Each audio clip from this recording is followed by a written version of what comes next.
Hello, hello, hello. Welcome to Fit and Fabulous with me, Dr. Orlena. I hope that you are feeling amazing today. Okay, today I want to follow on a little bit from the conversation we had last week with Dr. Tracy, the cardiologist. Now, if you haven't checked out Dr. Tracy's podcast, go and listen to it. It is really eye-opening about how we can lead a most healthy heart life. And she had some pretty scary statistics to share with us. So 80 to 90% of heart disease is preventable with lifestyle. That's the good news. The bad news is that heart disease kills more men and women together than all the different cancers combined. So it's really the number one killer of men and women. But the good news is we can do something about it. Now, she talks about lots of things, and one of the things we talked about was nutrition. And when we talked about nutrition, what she talks about is that she is vegan and she eats very plant-based forwards. But one thing she did say is, I suspect that if you ask 10 different cardiologists, you will get 10 different answers as to what is the most healthy diet for heart health, which is very interesting in terms of when the information that we have is really, really clear, everybody is saying the same thing. And this is one of the areas where really nutrition remains slightly controversial. Now, one of the reasons why nutrition is controversial is because there are so many studies out there. And it is very difficult in nutrition to do a study looking at one particular thing. Now, when we design studies, what we want is big numbers of people. And we do this thing called randomized controls trials. So in theory, what you want is for people to not know which treatment they're getting. Ideally, we do something called double blind, which means neither the researchers nor the people who are in the study know which one they're doing. Now, obviously with nutrition, that's really difficult to do because you know what you're eating more or less. And so it's very difficult to design a study that really answers questions really well and answers questions with a big population.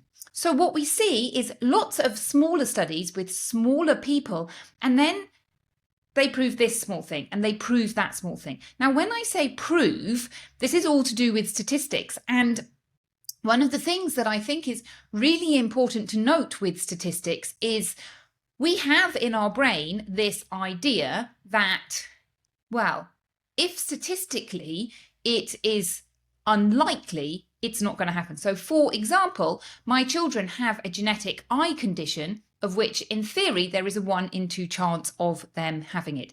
Now, unfortunately, all 4 of my children have it. Now you would think that's like not possible. There's a 1 in 64 chance of that happening. Well, yes, but 1 in 64, it does happen. And how is this relevant to studies? Well, because if you have a chance, a 99% chance that your findings are significant, that means that a 1% chance that they aren't significant. Now, on any individual study, that means, well, chances are it's significant. But in 100 studies, one of them is just going to be done down to pure chance. And that's the problem with statistics. Now, ideally, you get smaller and smaller, so you get more and more significant. But often that isn't the case with nutritional studies. So it's very easy for people to take a study and go, this proves my point, and this proves my point. And then you get 2 people who pick different studies. One of them is saying, well, the carnivore diet is really great. They pick a study. And the other person is saying, well, the vegan diet is really the best way. And they pick another study. So it's very difficult for us to decide. Now, Dr. Tracy said that she is vegan, and she mentioned that she follows the Daily Dozen by a gentleman called Dr. Michael Greger, who wrote a book called How Not to Die. Now, this book was written in 2015, so it is 9 years old, and a lot has happened in that 9 years. Now, I read this book. It is an interesting book, but if you see it as a lawyer who is giving the evidence for veganism. So he is taking all the studies and saying, here is my argument for why vegan is really good. But what he's not doing is looking at the other side of the story. And really, you want somebody else who's looking at the other side of the story. And then we want to be the judge saying, okay, so which is it? What of these things do we want to do? So when I read this book, I did think it was very one-sided. And I did do a podcast about it years and years ago. Having said all of that, I do actually agree with an awful lot of the things that he says. And when I look at the evidence, you don't have to just pull out these little tiny studies. There are some big studies that really support a lot of what he's saying. So it is quite technical, and nutrition is one of those things where you can get caught in the weeds. But today I thought it would be useful just to go through his daily dozen so that you can see what it is that he is advocating. Now, he starts off with beans. Hooray! I love beans, and I think that beans are one of the most important food groups that we do not eat enough of. Now, since he has written this book, there was a meta-analysis. A meta-analysis is where you put things together, put studies together, and it makes it stronger. And it basically said that if you eat a portion of beans every single day, you live for longer. Hooray! Who doesn't want to live for longer? That's an amazing thing to do. Now, what he recommends, he talks about all the different kinds of beans, and he recommends 3 servings per day. And he says a serving size is 60 grams of hummus or a bean dip or 130 grams of cooked beans. Now, I don't quite understand why the serving sizes are different because they're done by weight. So I don't quite understand why a serving size of hummus is less than a serving size of cooked beans. But there you go. That's what it is. But I get a tick for beans because I love beans, and I think he's absolutely right that we should be eating more of them. Now, the next thing he talks about is berries. I should have put bookmarks in there, shouldn't I? So I could flick quickly. So berries, he specifically talks about acacia berries, barberries. I don't even know what barberries are. Blackberries, blueberries, cherries, sweet or tart, Concord grapes, cranberries, goji berries, kumquats, mulberries. I have a mulberry bush and I love mulberries. I put them in the freezer, and then I have a few mulberries every day for breakfast, or not every day, when I feel like it. Raspberries and strawberries. A serving size is 60 grams fresh or frozen, or 40 grams dried, and he recommends 1 serving per day. And again, I get a tick for this. Berries are full of fibre. They have so much fibre in them, and they also have antioxidants, and antioxidants are things that we really like. Next up is other fruits.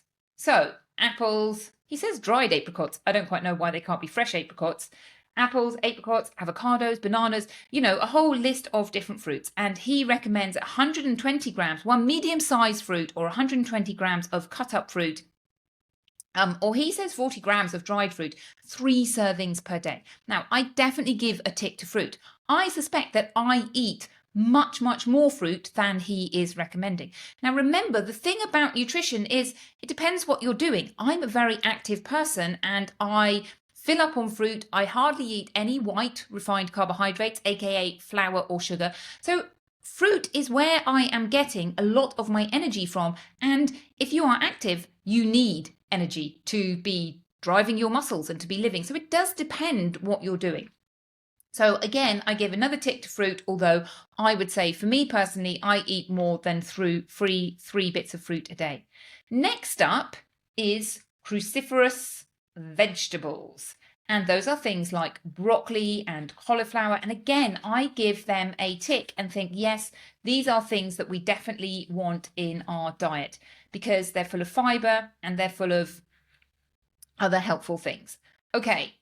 Other vegetables. Cruciferous vegetables, 1 portion. Greens, so things like rocket, beetroot greens, collard greens, kale, cabbage, things like that, spinach. And he says 2 servings a day. Again, I agree. I think eating greens is amazing. Now, I wonder if I eat 2 servings. I've never really weighed my servings. He has only said 60 grams or 90 grams. I've never weighed my food, so I don't really know, but I would give that a tick as well. And then other vegetables, 2 portions of other vegetables, and those are things like artichokes, asparagus, beetroot. Here you're looking really more at your starchy vegetables. And he says 2 servings a day. Next up, flaxseed, what in the UK we call linseed. So linseed and flaxseed are the same. And he has, out of all the seeds, specifically singled out flaxseed, which I find a little bit interesting. And he does give his reasons for doing that. What are his reasons for doing that? So he talks about those including having an impact on high blood pressure and breast cancer and prostate cancer, and generally just being a miraculous defense against some critical maladies.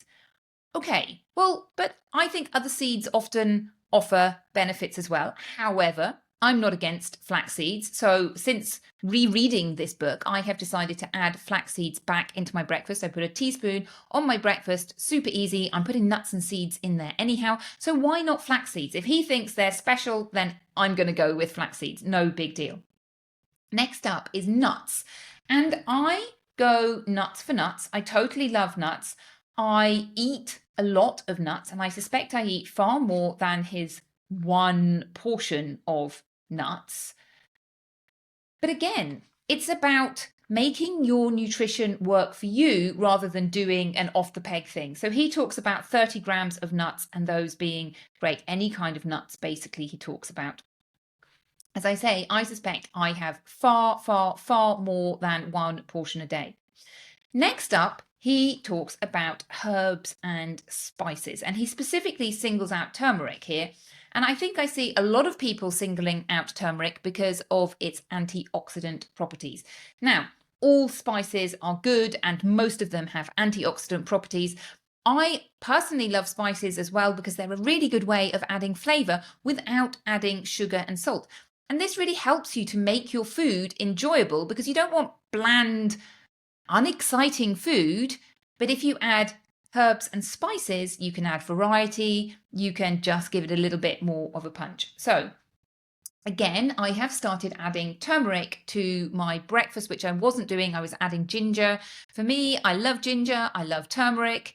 Turmeric has a little bit more of a sort of, I don't know if it's really bitter taste as opposed to ginger, which is a bit more spicy. Now, I don't know how long I'm going to stick with turmeric for. I might swap to something else. It's Christmas coming up. This morning I had cinnamon and turmeric, and actually, strangely, the mixture was perfectly fine.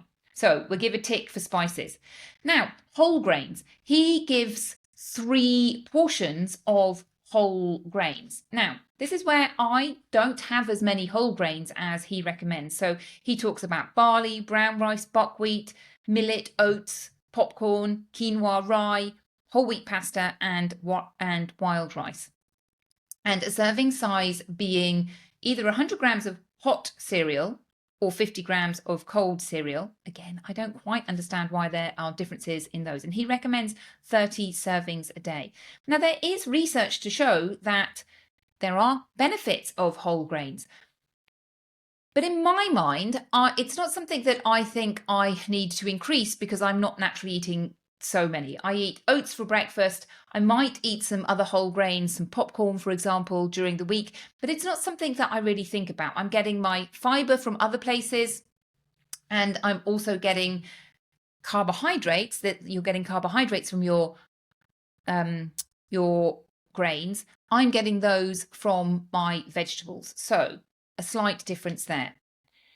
Next up, beverages. Yes, it is important to keep yourself hydrated. And I do see people pushing water and saying, oh my goodness, I really have to drink lots of water. And the answer to that is really, well, you need to keep yourself hydrated. And it does, how much fluid you need depends on different things. So for example, how hot it is. In the summer here in Spain, I drink a lot more than I do in the winter.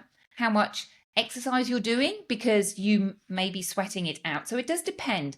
And the best way to tell whether you're hydrated is to look at the colour of your urine, your wee, and see if it's light, then you're doing fine. If it's dark yellow, then you are looking towards dehydration and you want to be increasing your fluids. Now, what beverages does he talk about? My beverage of choice is coffee. I love coffee. So he talks about black tea, chia tea, chamomile tea, coffee, Earl Grey tea, green tea, hibiscus tea, hot chocolate, jasmine tea, rooibos, water. Now, I personally love cocoa. I have cocoa quite frequently. I would carry on drinking coffee all day, but I know it affects my sleep. So I drink coffee in the morning or cocoa, which is 100% cocoa, no added sugar. And then I might have a hibiscus tea. Hibiscus is full of antioxidants, which are good for you, or a different kind of infusion. And then I might have a cocoa later on. So lots of different beverages. You don't have to drink the same thing all the time. You want to be steering clear of anything which has sugar in it or has, well, I would recommend anything that has any sweetener in it, but sugar or honey. Honey is basically the same, and you don't want to be doing that.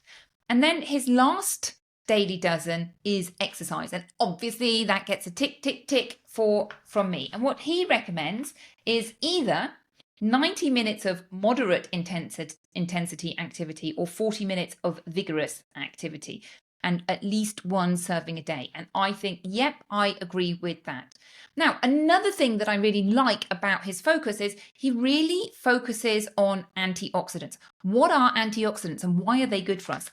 Antioxidants are things that mop up oxidative damage. So just by being alive, by breathing, by doing anything, oxidative damage happens to our body. It's basically part of the aging process. Now, there are certain things that we can do to make it worse, like, for example, eating lots of sugar.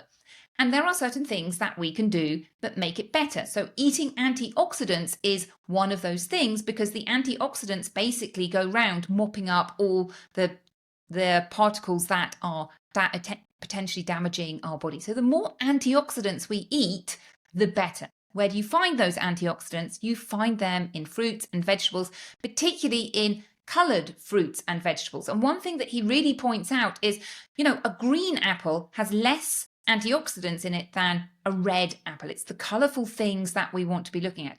Hibiscus tea is an example. It's bright, bright red, and it has lots of antioxidants in it. So we can just work these into our life without it basically being hard or difficult. It's just, it's nice to have a nice cup of hibiscus tea, or it's nice to eat a red apple instead of a green apple. It's not a big deal. So that was my summary of his daily dozen. And I think that if you did that, you would be in a good place. I don't think there's anything in that you think, oh my goodness.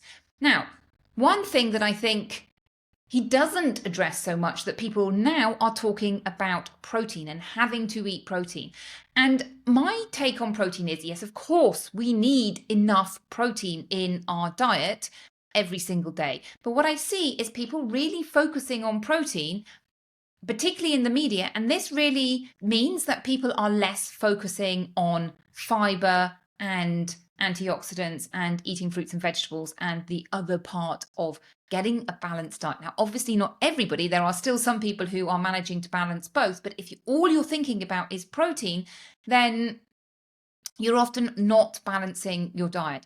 And the other thing that I see is people talking about protein and saying, well, in order to get protein, essentially you need to eat meat, and that meat protein is much, much better than plant protein. Now, I'm not 100% convinced that that is true. And I personally don't eat very much meat, and yet I am active and I am strong and I get enough protein from plants. And there's a big pool of research that says, actually, do you know what? Plant proteins are just as good for you. So, and you're going to be getting your plant proteins from beans. You're getting your plant proteins from beans and lentils and nuts and seeds and things like that.